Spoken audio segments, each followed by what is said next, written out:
Okay, geweldig. Dr. Haley Gemara. Can you hear me? I hope you can. Dr. Haley Gemara. Yeah, I hear you. Okay, perfect. Thank you. Oh, I shouldn't say we. Looks like it's just I. Yeah. It looks like just for now. I have a feeling that they're having a little difficulty logging in the actual showroom because Akiva changed the television and changed the password for it. Yes, I tried that password. Didn't work. No, that's just for the television Oh, in the showroom oh, itself I to was turn it on. wondering about that. So, Okay. so hopefully they'll be able to figure it out. I'm sure Monty's there trying to get it figured out. Okay, so Okay. Nitmu Shirah. What if the Shirayim, today's Gemara really is going to be a lot of chazor from what we learned in Menachos and in Zvachim. So Nitmu Shirah, the Shirayim of the Mincha became Tameh. So you made the Kmitza, but you didn't yet place it on the Mizbeach, and now the Shirayim are Tameh. So there's nothing left for the Shirayim to be matir. Or Nisru Shirah, the Shirayim all got burnt. Or Avdu Shirah, they went missing. So we had a famous machlokes between Rabbi Lezer and Rabbi Shua. If you say im ein basar ein dam, it says vasisa eilesecha basar ad.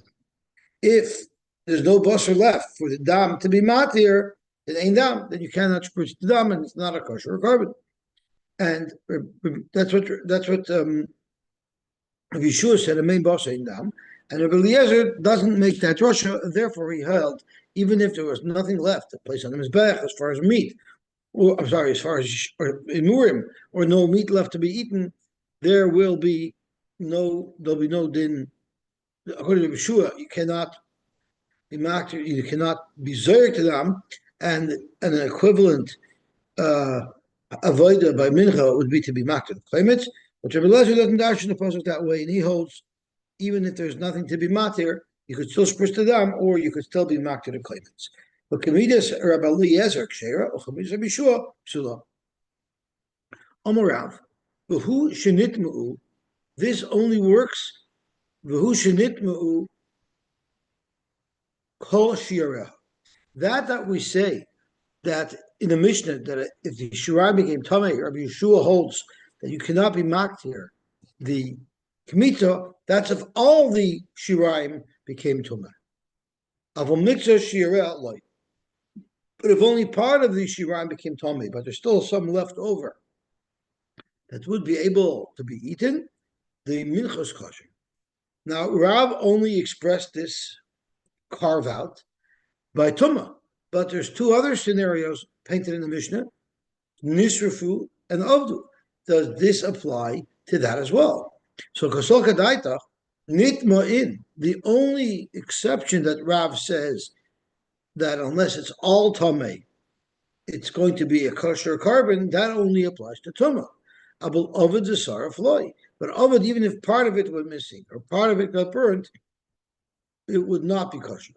Now that's going to be a little bit difficult to understand because if having some left over is enough, what's the difference if what got ruined was because of Tumah, because of Sreifer, or because of Ibud or not?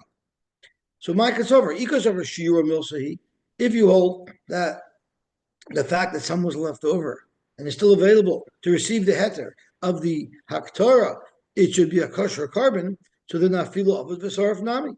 Even if the way part of it went missing was through Aved or Sreifa, it should have the same halacha. And he goes over Shiura Lav Milsi. Excuse me. And if you hold that the fact that some was left over does not mean you're Merkayim Vosisa L'Secha Basav Adam, so then Nitma my timer. What would be the reason why, if it was Nitma, why there, if only part of it was Nitma, do we say that the carbon is kosher? So Kumara, the Maratza Tzitz, if it's because Nitma's Maratza Tzitz, well then the Hachi Kol Shiura Nami. Why would it make a difference if it's only part of the Shiraim, where you say Maratza Tzitz, or if it's all the Shiraim, you should still say Maratza Tzitz. Really, he holds that it doesn't make a difference if it was Tumah or if it was Ovid or if Sarf. The Nitma, V'huadin Ovid V'Sarf, if some was left over, the carbon will be kosher. Fragt the Gemara of a high the Nitma. So why did Rav pick the example of Nitma? Why didn't Rav address all three cases in the Mishnah? So the Gemara Reishayu Nokat. He picked the first example as quoted in the Mishnah, which was also Nitmu. But Huadin, he meant to apply the same halacha to all of the cases in the Mishnah, to Ovid and Sarf as well. Kedetanya B'Shu Aimer, Kol HaZavachim Shebetayra, Shenishtayir Mehen Kazayas Basar, Oy Kazayas Chelev, Zorik Es Adam, you could spritz the blood. So how much has to be left? Only a Kazayas. If there's merely a Kazayas left, that would be enough to satisfy Rabbi Shua's requirement of there has to be either a basar or a chelev remaining to receive the heter of the zrika. But if it was kechatzi zayis basar or only kechatzi zayis chelev, ein zerk es adam, then you wouldn't be zerk adam. But by oilo afilu kechatzi zayis basar, kechatzi zayis chelev zerk es adam mebnei shakula cholim, because they're all burnt. The basar and the chelev and the imurim are all the same status. They're made to be placed on the mizbeach. However, if you had a chatzizayis basar and the chatzizayis chelev by a regular carbon, where the basar is lachila and the chelev is lachtorah, there they will not be mitzar. What about by mincha? I feel kula kayemes, and even if the mincha is completely intact, lo yizrik. So we had this Gemara earlier. Frag Gemara mincha ma'avitza. There's no zrika sadam by a mincha. So what do I mean? Even if the mincha is intact, even if it's completely intact, we still say lo yizrik. What does that mean? Amar Papa, it's referring to minchas nesach. If you have a carbon where all the basar and all the imurim went missing, and the question is, should you resort to dam? But we have the problem according to Rabbi Shua. The main basar in dam. But what if you have minchas nesachim? What if this carbon was being accompanied by a mincha?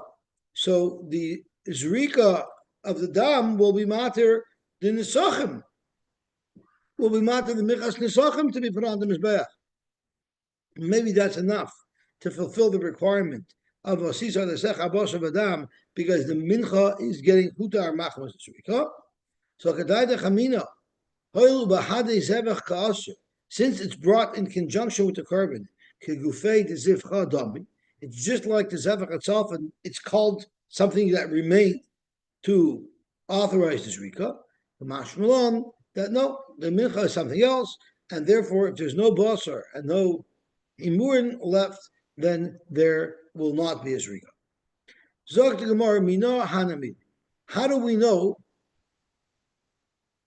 Rashi says the Malay Nishtayr Basar Elachelev Zerkas Adam. It says Vasisa Lesecha Habasar Vadam.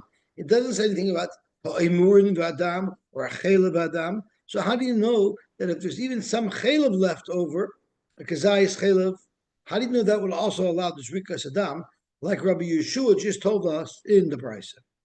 Zot Gemara Amar Rabbi Yochanan Mishum Rabbi Shmuel Umoti Ba Mishum Rabbi Shua Ben Chananya. We learn Rabbi Yeshua learns it out of a pasuk. He learns it out of the pasuk as follows: Amakra the Hikter Hachelev L'Reach Nichoyach L'Hashem. So it says right before the pasuk of Vasisa L'Secha. Let's look at the pasuk inside. I have it listed by my Torah or as pasuk number 1. It says V'zarak HaKohenes Adam al Mizbach Hashem. So it says that you make this rika Pesach Hayal Moed, and it's linked to the next statement of a Hikter Achelav L'Reich Nechoyach Hashem. Then you can be back to the Chelav. So you see that link between the Zrika and the Chelav. So it's not just Vasisa L'Secha Posav Adam. There's also a link from the Zrikas Adam to the Chelev. So Zok the Gemara, the Hikter Achelev L'Reich Nechoyach L'Hashem, Chelev V'Ava B'Shem Basar. It says Dafka Chelev in the pasuk. It doesn't mention anything about Basar. The Ashkon Chelav. Okay, so the pasuk specifically addresses that if there's some Chelav remaining, you'd be able to make this rika. What about other emurim that are placed on the mizbeach that are not chelev, like yoiseres, ushtei kloyos? Yoiseres is some meat near the liver, and the shtei kloyos, or the two kidneys, they're also placed on the mizbeach, but they're not chelev. Minolan, how do you know that if those are left over, you would also be able to make this rika? The katani, the way we know it from the Lashon of the Brisa, where Rabbi Yosy expressed it, and where Rabbi Yeshua expressed it. And in the Brisa that we just had, where Rabbi Yeshua told us his halacha of requiring either kazayas chelav or kazayas basar, what does he say? What would not count? Uvemincha afilu kula kayemes lo yisra. So what part of the carbon is so removed from the carbon that it's not going to authorize this rikazam? Dafka mincha hutala Yisrael. But Yoser Shushtek Loyos, which were not itemized by Rabbi Yeshua as something that wouldn't impact the carbon, Yoser Shushtek Loyos Yisrael. That's how we know that that's the sheet of Rabbi Yeshua. But Minolon, how did Rabbi Yeshua see this in the pasuk? Rabbi Yochanan in the Day Amar, it says L'reach Nichayach. L'reach Nichayach includes as well Kol Shatamai L'reach Nichayach. Everything that you bring up L'reach Nichayach, whether it's the chelav as mentioned specifically in the pasuk, or even the yoseres and the shtei kloyos, those are also enough to authorize a zrika. So zok to Gemara, if that's the case, why did the pasuk even mention chelav? Why didn't the pasuk just say l'rech nechayach? And that would be inclusive of both chelav and yoseres and shtei kloyos. So zok to Gemara, because of chelav, if the pasuk only said chelav, having a chelav in yoser shtei kloyos loy. But if there was yoser shtei kloyos remaining, you wouldn't allow this rika. Therefore, because of echmon l'rech nechayach. But because of echmon l'rech nechayach, if the pasuk only said l'rech nechayach, hava mina afilu mincha. I would have thought even a mincha, because a mincha is also rech nechayach. It's burnt on the mizbeach. So therefore, because of echmon chelav, so we learn it has to be a min basar, it has to be part of the animal itself, and it has to be l'rech nechayach, including the jaiser shtei kloyos, but not a mincha. The minchas tesachim is not part and parcel of the carbon, and therefore, even though it's remaining, but nothing else was remaining, you would not make this.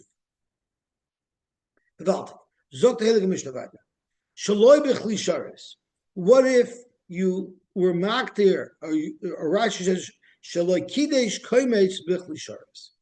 you didn't take the kometz after you took the kmitza and placed it in the klesharis. Avada, you started in the klesharis, and the vada, the kometz was taken from within the klesharis, but was the kometz now placed into a secondary klesharis. So gradually, shalakidish kometz b'chlisharis, but the betchilas mincha vada loy pligi deboy kli.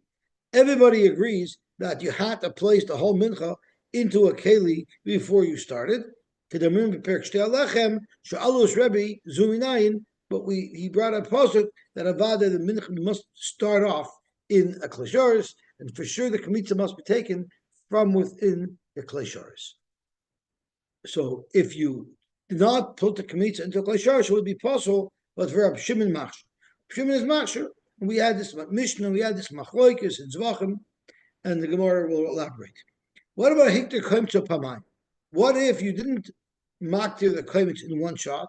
You split it up into two halves. The Gemara is going to assume that a kometz has at least two kizaysim, and therefore, if you split it in half, each haktara was of a sheer kizayis, and therefore, kshera, it will still be kosher. You don't have to be maktir the kometz in one big application. My time, Rab Shimon. What is as far as Rab Shimon who holds that you don't have to place the kometz in a secondary klesharis? Omer, the pasuk compares a mincha to two karbanos. Kodesh kodesh ami kachatos v'cha'asham. Now it's compared to kachatos and asham, meaning mincha has a split personality, because kachatos and asham have two different sets of halachas. So therefore, bola ev to biyat. If you didn't want to place the kmitza in the klesharis, you wanted to make the kmitza in your hand and take it with your hand straight to the mizbeach, then we treat it like a chatas oivda biyamin kechatas. We know by a chatas the shrikas adam is done with the etzba of the kohen, and the etzba of the kohen has to be the right has to be the etzba of his right hand, and with that he applies the dam. So therefore, that's how a mincha can be compared to yamin if you were doing it be'etzba. But bechli, but what if you wanted to carry the koimich and the kli to the mizbeach? Then oivda b'smoil. Then you could even do it in your left hand to osham like an osham, where the zrika of an osham is not with the finger of the kohen; it just splashed out of the keli. And we know by an osham it would be kosher b'smoil. Gewaltig.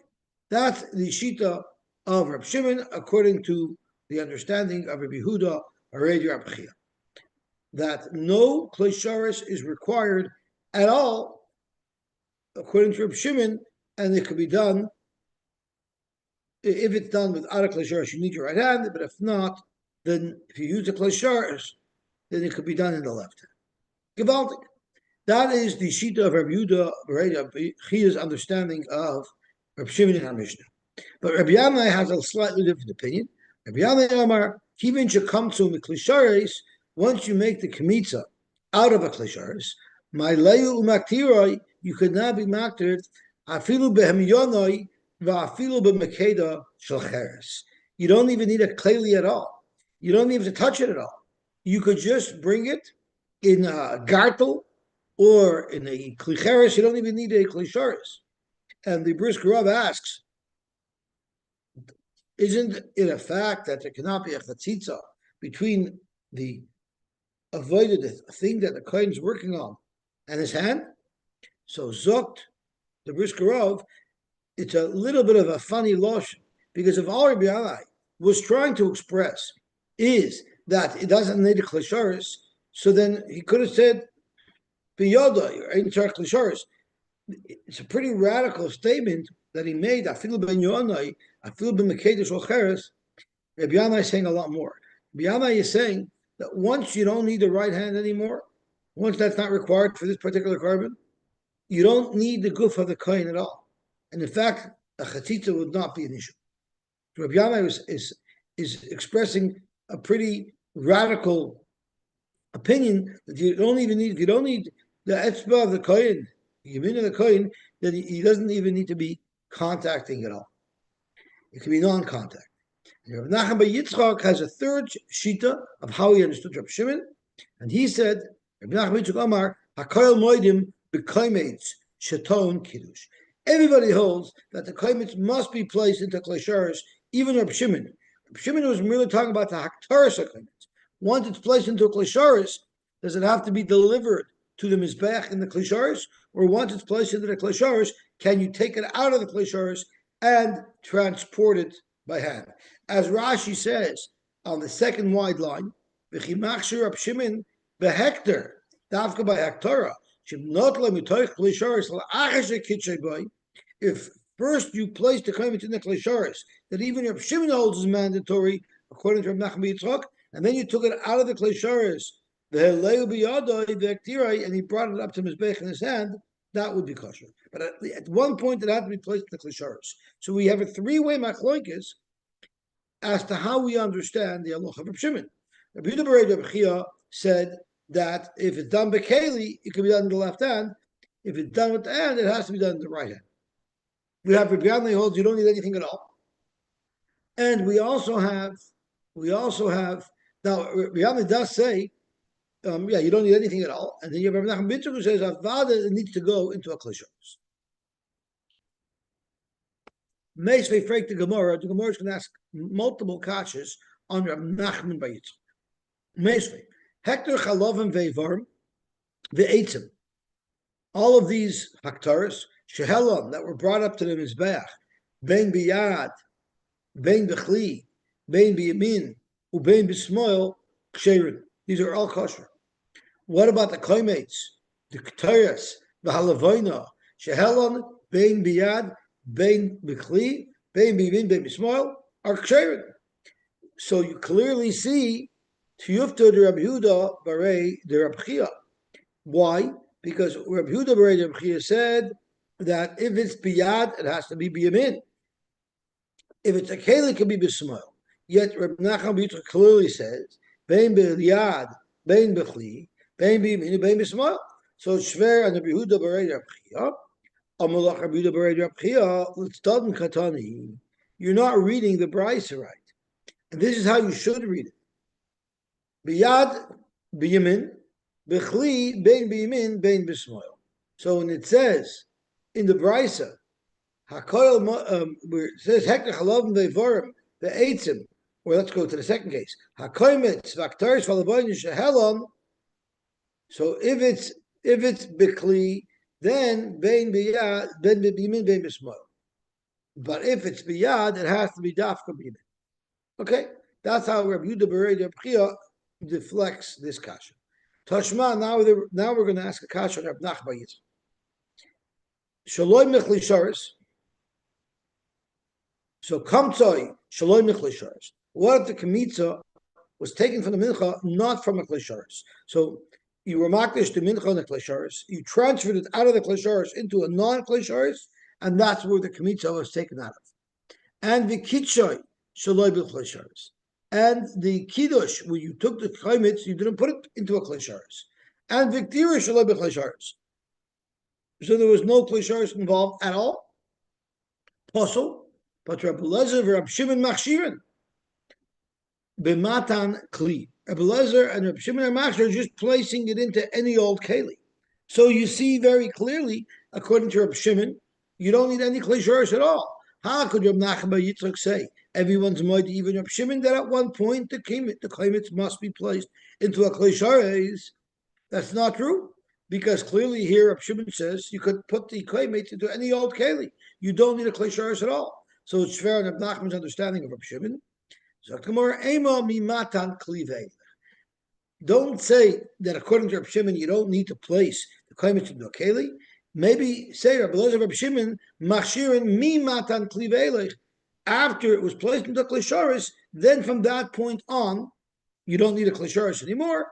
It could be done by hand, and that's how Rabbi Nachman Yitzchak will deflect the kasha from this brisa, so the Gemara asks more kashas on him. Zog to Gemara. Toshma, v'chachamim oimrim, kaimetz ton kleisharis. The chachamim say that the kaimetz requires a kleisharis. Ketzad, how is it done? Kaim toy michli sharis.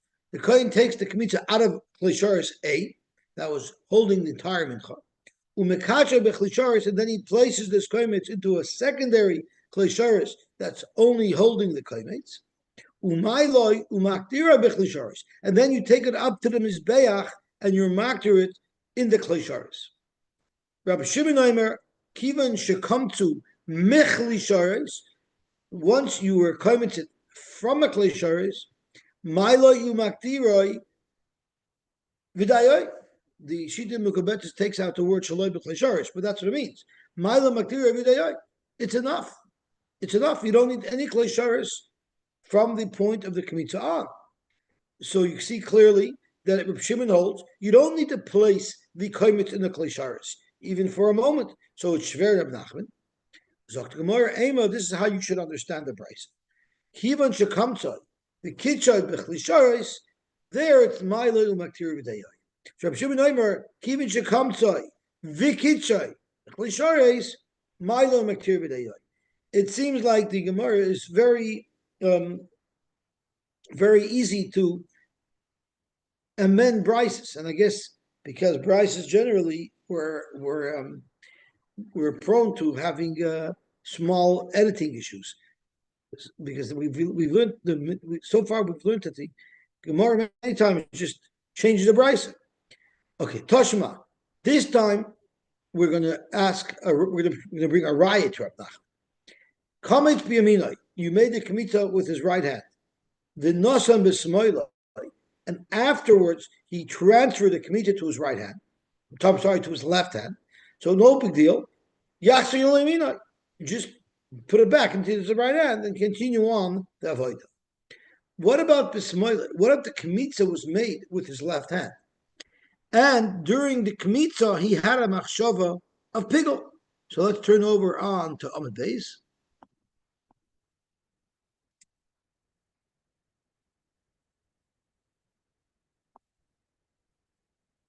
And he had a machshava pigel while doing the kmitza improperly with his left hand. Bein chutzlim koimoi, sayiv his machshava was chutzlim koimoi. Bein chutzlim manoi, possible. The carbon would be possible not because of his machshava. It would be possible because he made the kmitza b'smoiloi, and therefore ve'ein boy karis, because it didn't become pigel. Rashi says v'chishev kloimar im chishev aleh calls man shu b'smoiloi. If all of his bad machshavos was while he was using his left hand, that lav machshavahi, that's not going to be a machshava to make it pigel, and therefore v'lav chiyuvei kares ha'oichloi. Therefore, if someone eats it, even if his machshava is chus manoi, someone eating this shirayim would not be chayiv kares. She'ein machshava poiselas ela b'misha royu lavoida. When is the machshava poiselas by pigel? Only if everything else was done properly.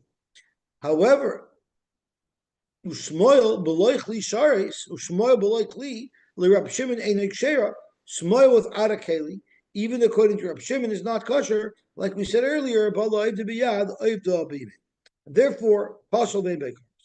But what about chishev aleh chutlim koim? So we have to add some words here to the Mishnah. So let's look at the Shita, because he adds something very important.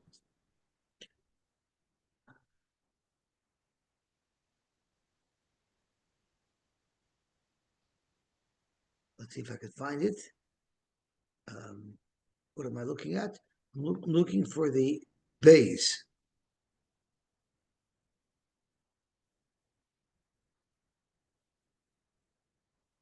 So the base says,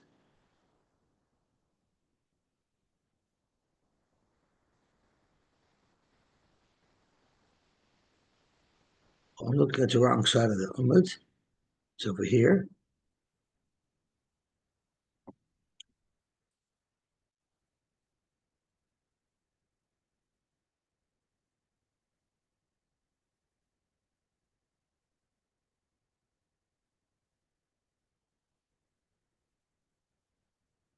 Oh, here it is. Biyaminoi. If he made the Kmitza Biyaminoi, and then he transferred it over L'Smoiloi. So that's how we're supposed to read this brisa. So let's go back to the Gemara inside. Biyaminoi. What if he made the Kmitza Biyaminoi? And Chishev Allah, and during the Kmitza with his right hand, he had a machshav of pigel. Choslam koime would be possible. And bekaris, choslam mame would be pigel. The chayavin alav karis. Divrei Rabbi Lozer for Rabbi Shimon. So Rabbi Lozer for Rabbi Shimon said two halachos. A is if the kmitza was done in the left hand, and while you're doing the kmitza, you had a machshav of pigel, the carbon would not be pigel. But if you were doing the kmitza with the right hand, and you had a machshav of pigel, there would be pigel. But that's only the second halacha in the brisa. The first halacha in the brisa was that if you did the kmitza with your right hand, and you pass it to your left hand, you could just pass it back. The Chacham say, no, you can't pass it back. Even if you did the kmitza with the right hand, the moment you transfer it from the right hand to the left hand, paslosai matnosai, the whole thing becomes possible. You know why? According to the Chachamim, the kaimitz must be placed into a klesharis. If before you had a chance to place the kaimitz into a klesharis, it went into your left hand, it's like it fell on the floor.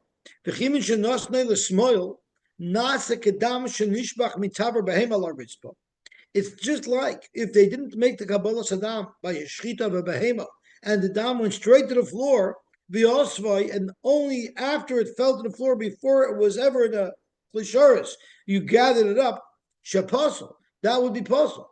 If you were first mekabel the dam in a klisharis and then it spilled, you could gather it up. But if you never made a Kabbalah Saddam in a keli, and it fell to the floor, it will be possible. Zokte Chachamim, by Kmitza, it's the same thing. If it never made it into a Klisharis, and it went into the coin's left hand, it's permanently possible.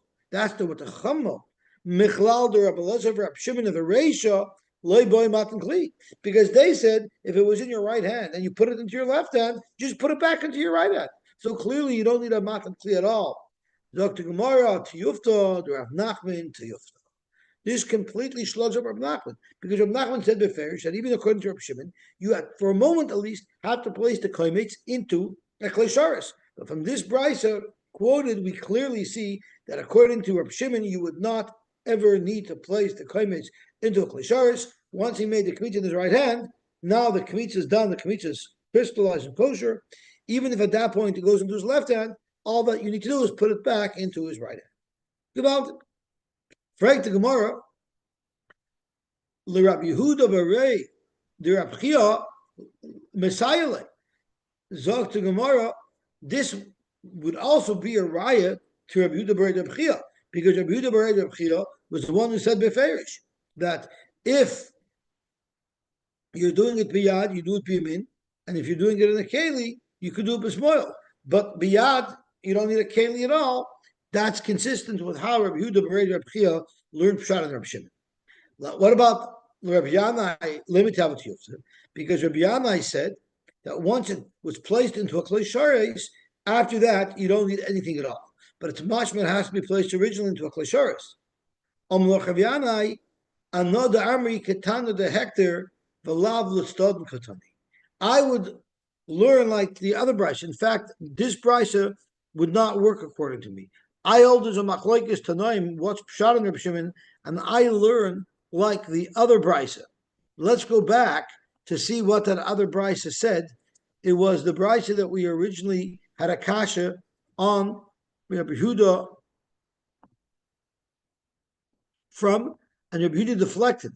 But if you don't deflect it the way Rabbi Yehuda did, it would be perfectly in sync with what Rabbi Yanai said.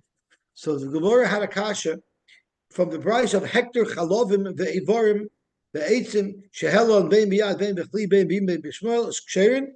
Same thing goes to a koimetz v'aktoris v'alavoino Shehelon bein biyad bein bechli bein bim bein b'shmuel will be ksherin.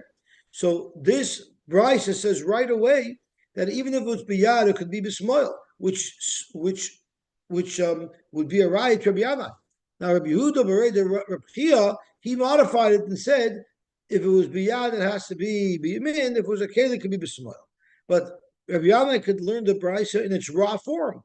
Bein biyad, bein b'chli, bein biyamin, bein b'smoil ksherin, which is the sheet of Rabbi Yanai. And therefore, even though the brisa that we just learned on Lamed Beis, which we slugged up Rav Nachman with, even though that does not stem with Rabbi Yanai, and in fact, the way he explains it wouldn't be consistent with that brisa, but he holds that the brisa Namad Aleph does support his view, his understanding of Rabbi Shimon. So let me tell you, Rabbi Yanai, Amlach Rabbi Yanai, no problem. This brisa disagrees with me, because this brisa says that it would have to be in a klisharis if you, I'm sorry, this brisa says, Rashi says, the Omar, afilu bem yonai. Rabbi Yanai says you don't need anything at all. You don't need any type of keli or any type of right hand, nothing. When you're taking it to the Mizbeach, this brisa specifically says that he has to put it back into his right hand, right? If he made the kmitza with his right hand, he put it into the left hand, he has to put the kmitza back into his right hand. According to Rabbi Yanai, he wouldn't have to. And in Echanami, Rabbi Yanai would not fit in with this brisa, but he fits in with the brisa of Hector Chalom. Okay, Gavalti. Zog to Helig Gemara. Hector Koimtza. What if you were makdir koimitz pamayim in 2 rounds, meaning a half a koimitz at a time? Share it would be kosher. Zog to Gemara. You could split it into 2, where we're guaranteed that each haktara would be at least the content of a kazayit. But you can't make multiple aktaras where the size of each aktar would be diminished to less than a kazayit. Rabbi Yochanan Amar, no. Pa'amayim va'afilu pamei pamayim. Rabbi Yochanan knows that any small shear, you don't need a kazayis when you're being maktir the mincha on the mizbeach. My b'nai, what is the difference between how Rabbi Yeshua understands it and how Rabbi Yochanan understands it? Amar Abzera yesh koimetz pachos mishnei zeisim. They're arguing A, if the minimum size kaimetz possible is less than 2 zeisim, where Rabbi Yochanan holds that you could have a kaimetz that is less than 2 zeisim. And if that's the case, when the Mishnah says hamayim, it's inevitable that each one will be less than the kazayas. Therefore, v'yesh haktara pchusa mikazayas. So Rabbi Shua ben Levi Savar, ein kaimetz pachas b'shnei zeisim. There's no such thing as a kaimetz that's smaller than 2 zeisim. And Tosha speaks out, even though it's totally in the size of the hand of the kohen, the normal kahanim, their kaimetz would be at least 2 kazayis. And therefore, when our Mishnah says pamayim, each one would have had a kazayis. But Rabbi Yochanan Savar, yesh kaimetz pachas b'shnei zeisim. So the moment the Mishnah says that you could do them 2, it means you don't need to be makter at the minimum share of a kazayis. So therefore, v'yesh haktara chusa mikazayis. Therefore, haktara sekaimetz will be kosher even though you're putting less than the kazayis on the mizbeah at a time. Itmar zoktagamar. Kaimetz me'imasoi matir shirayim b'achil. We know once we're makter the kaimetz on the mizbeah, the shirayim become mutter to eat to the kahanim. At what point do the shirayim become mutter? Is it as soon as it's placed on the mizbeach? Is it when it's completely burnt, or is it somewhere in the middle? So Rab Chanina Aimer Mishamashla boy eshaor. It means when it merely lights on fire. By the time it's on fire, just getting started, but the fire now has taken to the kaimetz, the shirayim is now mutter to be eaten. However, Rabbi Yochanan Amar Mishatatzis boy eshaor berubai. Most of the kaimetz would have to be engulfed in flames. It's not enough that it just ignited. Amalei Rabbi Yehuda l'Rabba Barav Yitzchak. Asber Aloch, I'm going to explain to you, time of Rabbi Yochanan, the reasoning for Rabbi Yochanan's halacha. Amar Kra, the pasuk says, "V'nei Allah kitur haaretz ke kitur hakivshon." The kitur haaretz, the smoke was like the kitur hakivshon, and we know that ein kivshon ma'ila kitur achetatzes ha'or berubai. When you light up a kivshon, we know that it's not going to start releasing smoke until the fire has already started on most of the fuel there. That point, it's going to create smoke. So we see the definition of haktara is tatzis ha'or berubai. And therefore, haktara by the kaimetz of the mincha is also achetatzis ha'or berubai. Amalei Rabban bar Rav Abba l'Rava. Amri Talmidecha. Your Talmud told us, Amar Rabbi Amram, Rabbi Amram, either he was your Talmud or he told us over, or your Talmidim told us over from Rabbi Amram. Tanya, we learned, Ein li, elad varim, shidakon, likarev v'layla. We're talking about the brisa that says that you could be makdir a whole night long. What type of items can you be makdir all night long? Elad varim, shidakon, likarev v'layla. Things that the derech is to be makdir them at night, they could be hukrav all night long.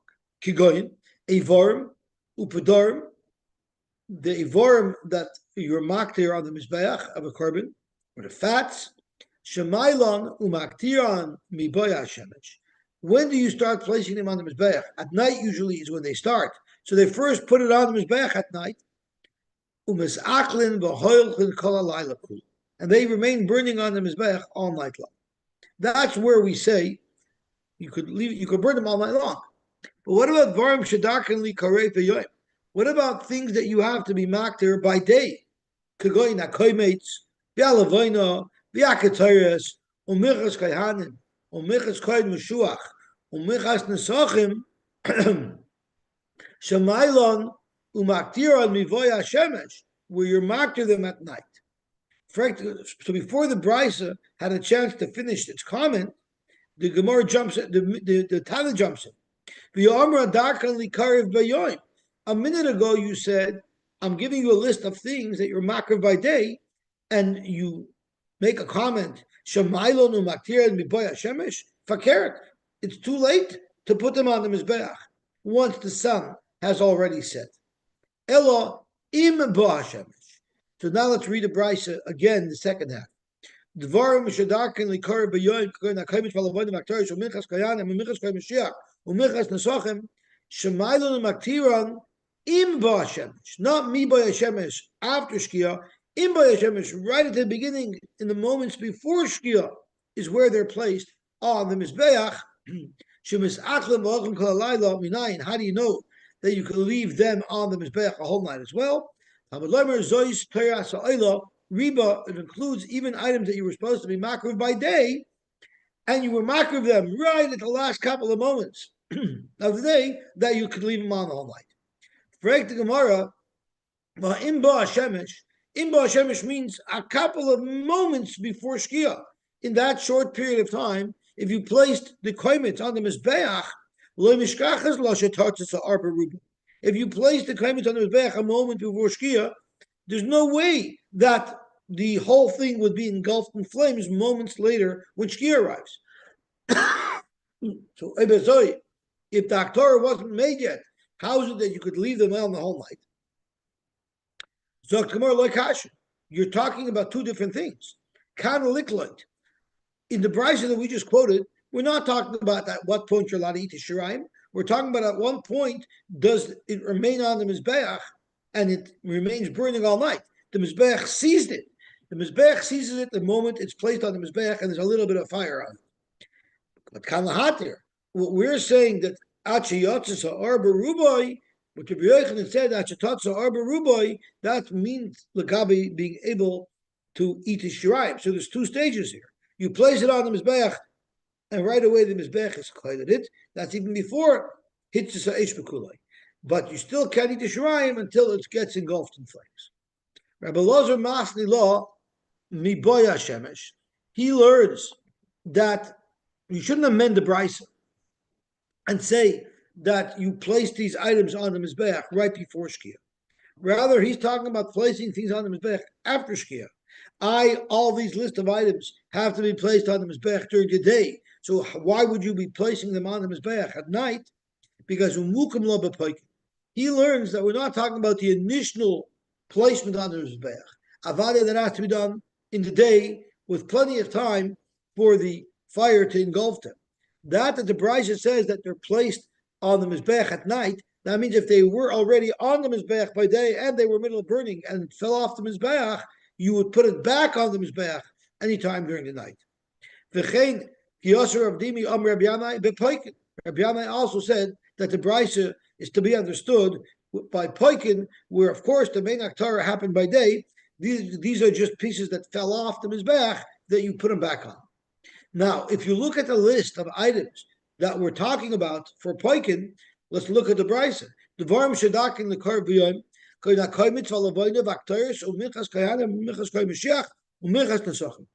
of these you have to be marked by day. But if a piece fell off at night, you'll put them back on. In this list is Keteris, which means if a piece of the Keteris fell off the Mizbeach at night, this Bryce is saying, you put it back on. Freak the Gemara, how could you say that?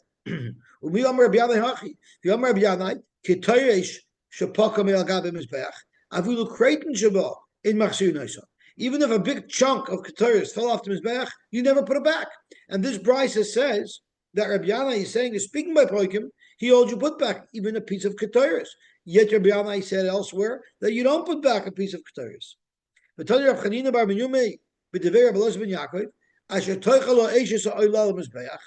that's where we learn from. Only korbanos that fall off the Mizbeach you put back. You don't put any Keteris. According to Rabbi Yanai, we will delete Keteris from the Brisa. Beautiful. Amar Basi, Kipashat Rabbi Lozer Menachos. When Rabbi Lozer was learning Menachos Menachos, Boy Hachi, he asked the following Shiloh. Kaimitz Shashidroi, you were Masad of the Kaimitz, first on the Mizbeach, before the wood, and then the Siddur Alavis Hamarach, and then they put the wood on top of the Kaimitz. Mao, Derech Haftarah B'kach, Ein Derech Haftarah B'kach. Is that a good Haftarah? Or does Haftarah require that the mincha be placed on top of the wood? Zogt Gemara, Heku, that remains a suffix. Zogt Gemara writer, Boy Chizkiah, What about not a mincha, but a vorim? Shesidron, you set up the vorim on the mizbeach, the siddur alein is hamarocha, and then you put wood on top of the vorim. Mao, what is the halacha? It says in the pasuk that when you're makter a vorim on the mizbeach, you're makter them al ha'etzim am rachmana, davka al ha'etzim, and here you put it on the mizbeach and you put the etzim on top of them, so it wouldn't qualify as a proper aktar. Even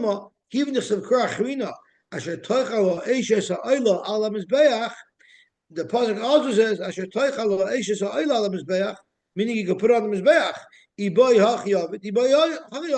can either place it directly on the mizbeach, or you can place it on top of the wood. Zakamar take. Boy, Rabbi Yitzchak Nafka. Rabbi Yitzchak Nafka had a shayla. A vorin shesidron betzidei hamarach. What if you didn't put the vorin right on the wood? You put it beside the wood on the face of the mizbeach, on the top surface of the mizbeach. Mao. I'll leave it to madam or al. Now there is a machloikis. There is a machloikis in a different sugya. If al hamizbech means mamish al, it's actually not on the mizbech. It's talking about the bezich elavayim with a lechem upon. There's a machloikis if they're placed near the lechem upon on the tabletop in between the two marachas, or if they're placed directly on top of the lechem upon. Because it says in the pasuk you put them on the lechem upon. So does al mean literally on top of it, or does al mean near it? That same shaila we can ask over here, because it says ala eitzim when you're being makter. So does that mean mamish or not? So I'll leave it to my number al mamish lotiboilach. If you hold al means literally upon, well then placing the emurim near the wood would definitely not qualify. However, there's a mandamar by the lechem aponim that al just means besamach. The aleitim said, "Kitiboilach halibit mandamar is al only means besamach." My hachanami al besamach. Maybe when it says al ha'etzim by the haktorah say murim of a carbon, maybe it also means just near the etzim, not on the etzim. Adilma al ha'etzim dumi dalam mizbeach. Maybe al ha'etzim has to be dumya to the word al mizbeach, which is also stated right by the pasuk of al ha'etzim. Mahasam al mamish. It has to be mamish on the mizbeach. You can't put the Yiborim near the Mizbech, it has to be on the Mizbech. Hachanami, so when it says Al Eitzim, it's mamish, you have to place the meat on top of the Eitzim, not near the Eitzim. The Gemara remains with a tape. Okay, we'll stop here. Now tomorrow it's on Shabbos, Avram Weisbrod is saying Shir Shabbos, but I'll be saying Shir Mot Shabbos at 7:30. Shkoyach. Have an awesome day. Shabbos. Shabbos.